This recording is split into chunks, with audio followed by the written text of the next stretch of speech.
ce qu'on vous propose du coup, pour essayer de rattraper un petit peu le temps qu'on a mis à se réinstaller. Et ce qu'on proposait, c'est du coup plutôt relancer tout de suite sur la deuxième table ronde avec les intervenantes et les intervenants que nous avons ici pour présenter toutes les modalités, en tout cas certaines modalités possibles aujourd'hui de la lutte, comment lutter concrètement contre l'extrême droite, sur quel terrain il faut aller les chercher et comment on va les défaire. Et du coup de prendre tout le temps ensuite de la fin de réunion à la fin des interventions pour échanger avec les questions que vous aurez à poser soit aux intervenantes et intervenants ici, soit à ceux de la première table ronde, mais qu'on puisse du coup ouvrir le temps d'échange de façon globale à la fin de cette deuxième table ronde. Merci à vous.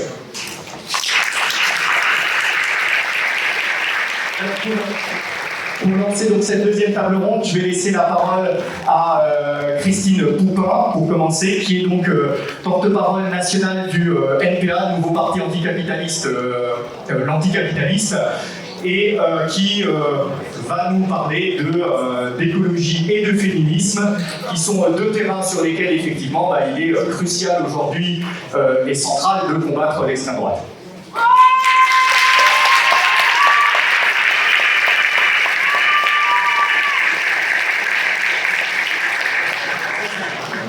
Ça marche?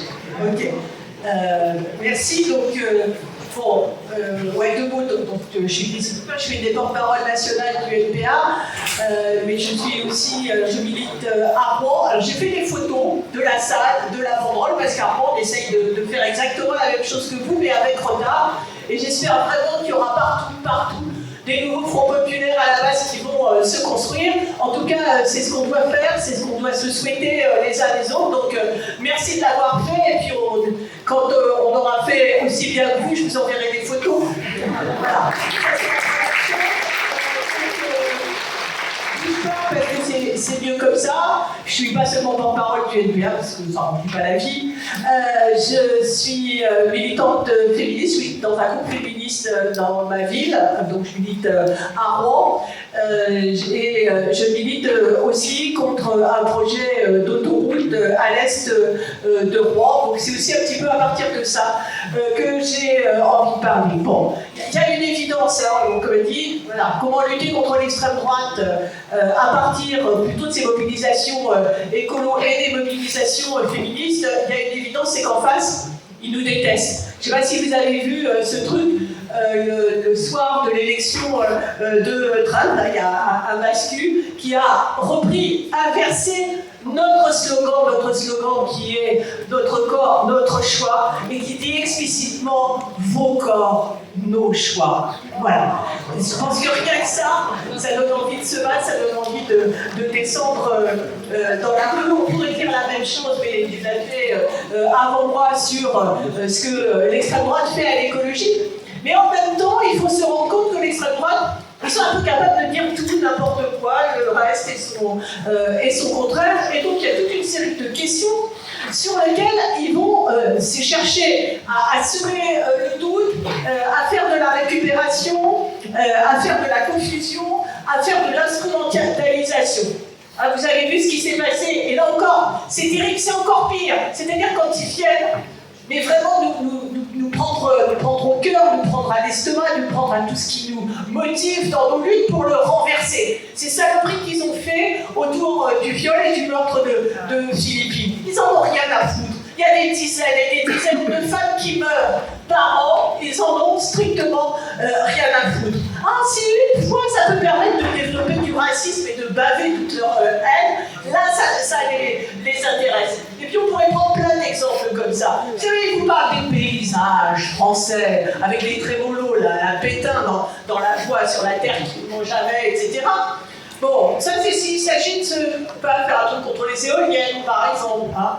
Mais sinon, pour le reste, jamais, rien. C'est la coordination rurale qui va cramer celles et ceux qui se battent contre l'autoroute A69. C'est eux qui font ça, et on pourrait prendre d'autres exemples aussi. Bon, alors ça met en colère, donc on me met facilement en colère, mais ça ne met pas, c'est pas seulement ça. Ça nous dit aussi des choses sur ce que doivent être nos luttes féministes, sur ce que doivent être nos luttes écolo, à cette récupération, à cette inversion du sens. Ça veut dire que notre féminisme, ça veut dire que notre écologie, ils doivent être absolument intransigeantes sur l'antiracisme, absolument intransigeantes sur l'internationalisme, sur l'anticolonialisme, sur la solidarité.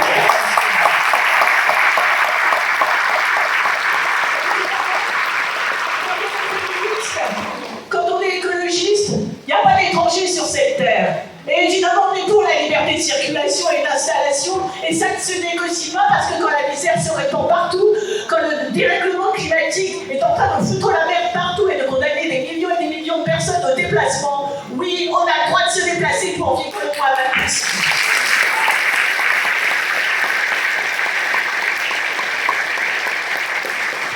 Donc ça, c'est l'immédiat, je dirais, par rapport à nos luttes. Bon.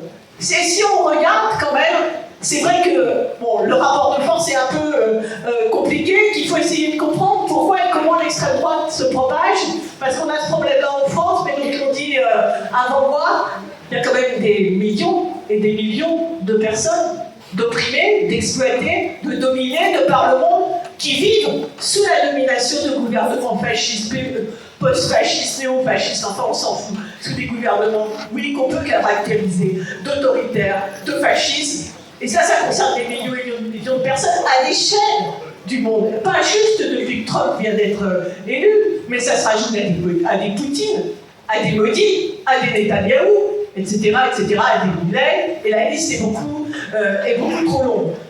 Donc on a un phénomène qui est un phénomène mondial, et il faut comprendre pourquoi ça se produit. Et ça se produit parce que ce monde, il est malade, parce que ce monde, il est en crise, parce que ce monde, il nous inquiète, parce que ce monde, il nous fait peur, parce que l'idée qu'il y aura des jours meilleurs et qu'il y aura un avenir radieux, que nos enfants, nos petits-enfants vivront mieux qu'on a vécu, tout ça est une idée qui a fait long feu, et c'est plus facile de penser qu'on va aller vers la fin du monde que de penser qu'on va aller vers la fin du capitalisme et vers la fin du monde d'injustice, de domination, d'exploitation, d'oppression. Et c'est ça peut-être la crise qui nous interpelle le plus. C'est-à-dire, où est-ce qu'on retrouve l'espoir, la force de se battre, l'idée qu'il peut y avoir un autre monde, qu'il peut y avoir un monde meilleur pour lequel ça vaut le coup de se battre. Parce que c'est ça fondamentalement qui nous meut, c'est ça fondamentalement qui fait qu'on se retrouve nombreux et nombreuses et qu'on a le courage d'y aller toutes et tous ensemble. Et c'est ça qu'on a besoin de reconstruire. Alors ça existe en germe dans un certain nombre de nos luttes. J'allais dire en particulier, non, il n'y a pas de hiérarchie entre les luttes. Mais puisque c'est ce qu'on m'a demandé de faire, je vais dire à partir d'une lutte étiquetée écolo, que moi je préfère souvent appeler éco-sociale, parce qu'en général elles ont les deux dimensions, de l'écologie et du social de manière liée. Et puis des luttes féministes, oui, ces luttes-là, à la fois, elles s'en prennent à la racine du mal, je dirais. Elles sont radicales pour ça, parce qu'elles vont à la racine de ce qui fait que ce monde va aussi mal. Et elles ont gagné des choses, elles ont fait bouger des choses. Et c'est y compris ça qui exprime, par exemple, la haine des femmes et la haine des féminismes telles qu'elles s'expriment de manière massive à l'extrême droite. Oui, le monde, il a changé, et le monde, il continuera à changer, que vous le vouliez ou non, messieurs. C'est comme ça. Notre place n'est plus la même. La place de la famille n'est plus la même. Nos familles, nos façons de faire famille ne sont plus les mêmes. On choisit si on veut avoir des enfants ou pas. On choisit qui on veut être. On choisit qui on veut aimer ou pas. Et c'est comme ça. Et ça, c'est une transformation radicale.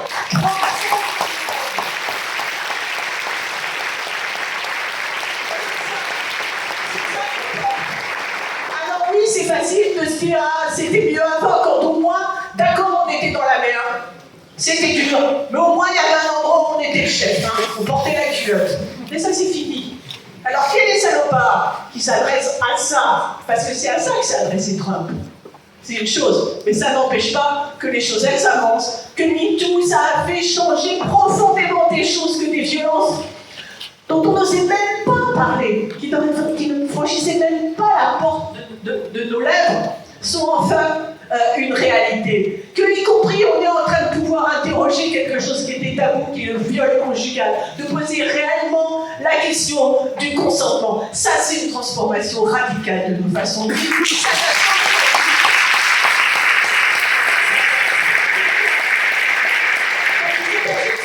C'est contre l'extrême droite. Quand il a fallu vraiment donner un coup là, parce que quelqu'un l'a dit tout à l'heure, on a vraiment eu très très peur. Eh bien oui, les féministes se sont mobilisés massivement parce qu'on est porteurs et porteuses de ça. De la même façon, dans les luttes qui sont menées, dites luttes écologiques, on va là encore modifier radicalement quelque chose qui était ancré profondément, qui était quand même quelque part l'idée que on allait pouvoir piocher de manière infinie dans la nature, qu'on allait pouvoir continuer à rejeter autant de saloperies, de pollution, de plastique, de déchets, de nucléaire, qu'on voulait aussi longtemps que possible, et que, bon an, mal an, ça le ferait. Non, ça ne fera pas.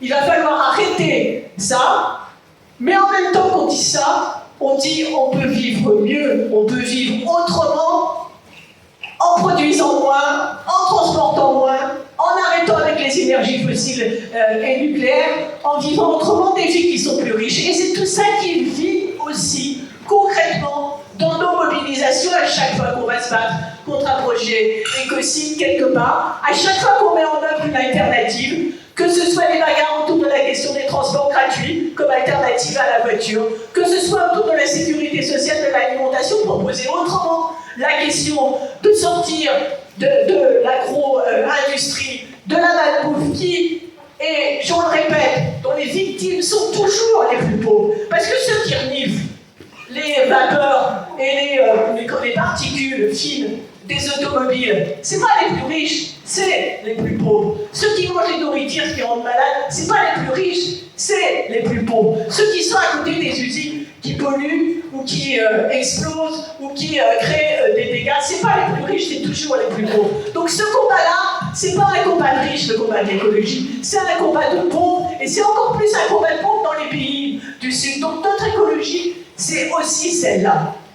Et la dernière, je ne sais pas où j'en suis de mon temps, mais la dernière chose que je voudrais dire, c'est que dans nos luttes, oui, on fait vivre la possibilité d'autres mondes au pluriel, d'autres façons de vivre, mais d'un vrai projet, et c'est ça qui, sur le fond, nous permettra de vaincre ce désespoir, cette désillusion, cette impression qu'il n'y a pas d'avenir, qu'il n'y a pas de futur, que tout est fichu, qui fondamentalement fait le lit de l'extrême droite. On appelle ça une alternative, on appelle ça un projet, on appelle ça un projet de société, on appelle ça comme on veut, mais en tout cas c'est quelque chose dont on a foncièrement besoin, qui ne peut naître que de nos luttes, que de ce qu'on est capable de faire toutes et tous ensemble, et on sait tous, parce que chacune d'entre nous qui a fait l'expérience d'une mobilisation dans son école, dans son quartier, dans son usine, dans une occupation, pour se battre contre un projet d'autoroute, contre la destruction d'une forêt, etc. On sait que ces moments-là, qu'on a vécu ensemble, dans lesquels on a construit ensemble nos luttes et nos mobilisations, ça nous a rendus plus forts et plus forts, plus intelligents pour comprendre le monde, plus inventifs, plus solidaires, plus capables de prendre soin les uns des autres. Et ce projet qu'on peut élaborer autour de ça, oui, c'est une vraie alternative à ce monde où il faudrait produire toujours plus, parce que ce serait ça, la sacro-sainte croissance qui permettrait d'améliorer la vie. Non, et là on a intérêt à reprendre un point de vue à la fois féministe et écologiste, qui est de placer au centre de nos préoccupations, au centre de ce qui doit être produit, au centre de ce qui doit être fait collectivement, le fait de prendre soin les uns les autres, des jeunes, des enfants, de l'éducation, de la santé, du logement, de la production de nourriture, de la terre, de la protection de notre environnement. C'est ça qui doit être le cœur, et ça doit être le cœur de manière non marchande, parce que le marché ne sera jamais capable de prendre ça en charge.